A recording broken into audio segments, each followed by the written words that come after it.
kągi mes šiandien sutikome antrą sezoną, man antras sezonas ir sutikau antrą kartą Etą Sofiją. Tai va. Antrą kartą jau pasimatom. Paklausiu šį kartą ne apie streaminimą, šiek tiek paklausiu apie kitus dalykus, kas susiję yra su komiksais. Su komiksais yra susiję, su anime, su filmais, su serialais. Pati turi skaitai komiksus, žiūri anime. Visiškai ne.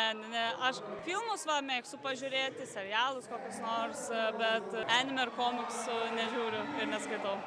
Kalbant apie filmus, serialus, kokį tu turi žiūrimiausią, gal ne tai, kad žiūrimiausią, bet kokį mėgstamiausią turi serialą arba filmą? Serialą labiausiai mėgstu Mentalistą, aš esu daug kartų žiūrėjus, arba Vampyro dienoraščiai, tokie visai mergaitiški.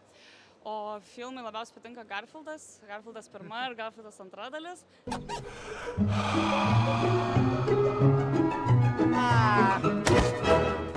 Aha, taip ir žinojau, kad tu tai ne aš.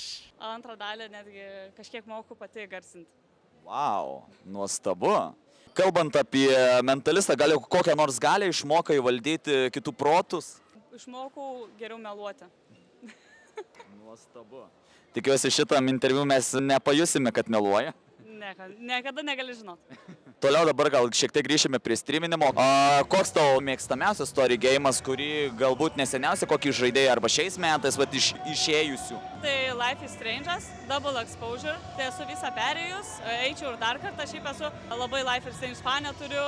Sakiau, kad komiksų neskaitau, bet Life is Strange, buvau gaus dovanų komiksą, jį skaičiau, bet va tik tiek. Tai Life is Strange'as best. Tai ačiū tau už trumpą tokį interviu. Tai ką, tau gražiaus Komikono dienos. Ir tau, žinoma. Iki. Ačiū.